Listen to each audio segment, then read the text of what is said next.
Hello বন্ধুরা, কেমন আছো তোমরা সবাই? আশা করি সবাই ভালো আছো। আমিও খুব ভালো আছি। সবাইকে গুড মর্নিং জানাই।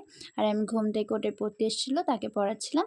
আর ছাদে আমার মা পড়াচ্ছিল। তো সবাইকে একটুখানি হাই করে দিলাম আর বললো হাই করতে, ওরা করলো না। তবে তোমাদেরকে একটুখানি আকাশটায় দেখাচ্ছিলাম। সেদিনকে মেঘলা ওয়েদার ছিল, তো তোমাদের দেখালাম ওয়েদারটা কেমন রয়েছে ছাদে এসে। তারপর তোমরা দেখতেই পাচ্ছ আমি নিচে চলে এসেছি। আমি বাগানে এসেছিলাম। আমি যাকে পড়াই সে বলছিল চেরি পাতা নেবে। তো আমাদের বাগানে চেরি পাতা গাছ হয়েছিল, তো তাকে কটা চেরি পাতা তুলে দিচ্ছিলাম। সে বলছিল চেরি পাতা নিয়ে নাকি ওই তেল বানাবে, মাথায় দেবে বলে চুলে। তো সেটা ওকে দিচ্ছিলাম, আর একটুখানি দেখিয়ে দিলাম তোমাদেরকে। তো এরকম চেরি পাতায় তো ওকে দিয়ে দিলাম সেটা। তারপর সেটা নিয়ে সে বাড়ি চলে। তারপর আমি ঝাঁটা হাতে ধরে নিয়েছি। তারপর একটুখানি খ্যাঁকু করে দিলাম। তারপরে যে এবার তো ঘর পরিষ্কার করতেই হবে, তাই না? মেয়ে হয়ে জন্মেছো, তখন মাকে তো হেল্প করতেই হবে। তাই একটুখানি ঘরটা একটু ঝাঁট দিয়ে দিচ্ছিলাম, পরিষ্কার করছিলাম। আর আমি যেখানে থাকবো সেখানে তো অপরিষ্কার হবেই। তারপর নাচতে শুরু করলাম, একটু ঢং করছিলাম। তারপর মা বললো যে ছাদে মেলা আছে সব শুকনো জামা কাপড়, বৃষ্টি পড়ছিল। তারপর সব তুলে নিলাম আমি মায়ের কথা মতো, মায়ের বাধ্য মেয়ের মতন সব তুলে নিলাম।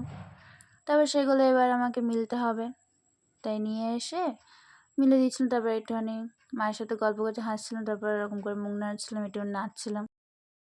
তো আবার নিচে চলে এসে একটুখানি ঝাঁটাটা নিয়ে একটুখানি ন্যাকামো করছিলাম, নাচছিলাম। তারপর না, নাচলে হবে না, ঝাঁট দিতে হবে, তাড়াতাড়ি করতে হবে, স্নানও তো করা আছে। তারপর ঝাঁট নিচ্ছিলাম, তার মায়ের সাথে একটুখানি বকছিলাম। আর মুখে কি একটা মেখেছিলাম, তোমাদের সেটা আমি পরে ভিডিওতে জানিয়ে দেবো। আর এটা তো আমার ফার্স্ট ব্লগ, জানি না তোমাদের কেমন লাগবে। তারপরে আবার নাচতে শুরু করে দিয়েছি। তো এরকম করি আমি মায়ের সাথে। তারপর একটুখানি ঝড়টা পরিষ্কার নিলাম করে। তারপর একটু ঝাঁট দিলাম, একটু ঝেড়ে দিলাম একটুখানি। তারপর আবার ন্যাকামো করতে শুরু করলাম। না, ন্যাকামো তো অনেক হলো, এবার একটু ভালো করে পরিষ্কার করে দিই, নাহলে মা বকবে আবার। তো আমি এটা প্রথম ব্লগ, জানি না কেমন লাগবে, ফার্স্ট শুরু করেছি। তোমাদের যদি ভালো লাগে তাহলে কমেন্ট করো, লাইক করো। পরে কিছু জামা কাপড় ছিল, সেগুলোকে গোছালাম।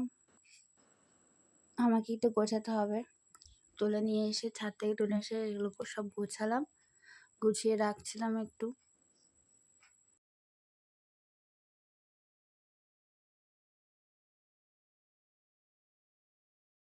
তারপর বাবার জামাটা গোছাতে গিয়ে দেখি ভিজে একটুখানি, তো বাবার এখানে মিলে দিলাম। তারপর অ্যাশ করে নিলাম হিসি। আমার জামাগুলো যেখানে থাকার সেখানে রেখে দিলাম। তারপর দেখলাম চার্জারটা কোথায় একটা ঢুকে আছে, সেটাকে বের করে আবার ওখানে সামনে রেখে দিলাম। আমি যে ঘরে থাকবো সেই ঘর তো অগোছালো হবেই, চারিদিকে দেখো জামা ঝুলছিল। তারপর তোমাদেরকে আমি চান করতে যাবো বলে একটুখানি বকবক করছিলাম। তারপর টাটা। দেখো ওই বাড়িতে আমি চান করতে যাই, তোমাদেরকে একটুখানি দেখিয়ে দিলাম যে আমি ওই বাড়িতে চান করতে যাই। পরে একদিন তোমাদের ঘুরিয়ে দেখাবো, ঠিক আছে? তারপরে এই জামাটা আমি পরবো বলে ঠিক করে রেখে দিলাম। তো চুটকি মাছ। তারপরে আমার পেতনি পাড়ার মুখটা আমি ধুয়ে চলে এলাম। তারপরে একটুখানি ওইগুলো ওঠেনি বলে ঠিক করছিলাম, উঠিয়ে দিলাম। তারপরে আবার একটা কিছু মেখে নিলাম। তারপর চান করতে যাব। তারপরে একটু ঢং করছিলাম তোমাদের সাথে। তারপরে চান করতে চলে গেলাম। তারপরে এই দেখো চান করে চলে এলাম, তোমাদের সাথে একটু নাচ করছিলাম, মুখটা একটু মুছে নিলাম, একটুখানি যে জায়গায় ভিজে ছিল। তারপরে একটু তোমাদের সাথে ঢং করছিলাম। ক্যামেরার সামনে ঢং না করলে হয়, সেটা মানা যায়, মেয়েরা তো একটু ঢং করবেই গাইস। তারপর তোমাদেরকে দেখাচ্ছিলাম। তার মুখটা কেমন লাগছে একটু বলো, চলো চলো চলো। তারপর আমি ছাদে চলে যাচ্ছিলাম সিঁড়িতে সব মিলে দেবো বলে, কারণ তখন তো বৃষ্টি পড়ছিল টিপ টিপ করে, তাই আমি ছাদে মিলবো বলে চলে এসেছিলাম ছাদেতে। তাই একটা জায়গায় ক্যামেরা ফিট করে সেটাকে আমি রেখে দিলাম, এবার আমি মিলে দেবো।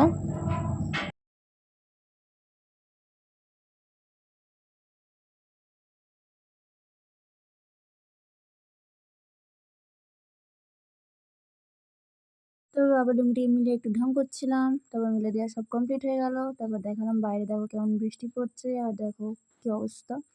নিচে চলে এলাম, নিচে চলে এসে চুলটা একটুখানি আঁচড়ে নিলাম। বাড়িতে তো থাকবো, কেউ তো আর দেখছে না, তাই কোনো রকমে এটা ক্লিপ লিমিটেড আর ক্লিপটাই খুঁজে পাচ্ছি না। তবে লক্সটা একটু ঢং করছিলাম, ঢং করা হয়ে গেল। লক্সটা বারবার বাইরে চলে আসছিলো, তাই একটু ঠিক করে দিলাম। তবে না থাক, আর ঢং করে লাভ নেই, এবার ক্রিমটা মেখে নিই। তো ক্রিমটা প্রথমে একটুখানি অল্প দিয়েছিলাম, তারপরে না এটুকু হবে না, তারপর একটু ভালো করে ক্রিমটা মেখে নিলাম। মাখছিলাম, তারপরে না অত ঢং করে লাভ নেই, ন্যাকামো করে লাভ নেই, বা একটু মেখেই নিই ভালো করে। তাই মেখে নিলাম ভালো করে।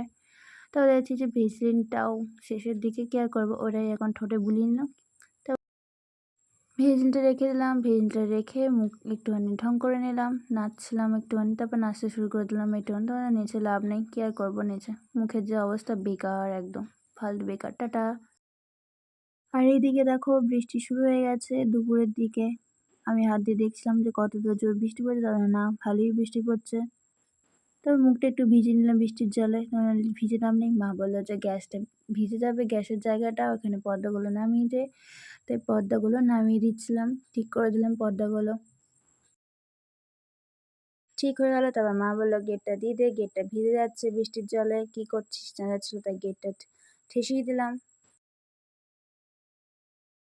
কি আর করবো, কাজ খুঁজে পাচ্ছিলাম না, তাই মায়ের কাছে গেলাম। মায়ের কাছে গিয়ে একটুখানি মাকে নাটক করছিলাম, জ্বালাচ্ছিলাম মাকে। তারপর আজকে এই পর্যন্তই ভিডিওটা, আবার নেক্সট ভিডিও দেখা হবে, টাটা।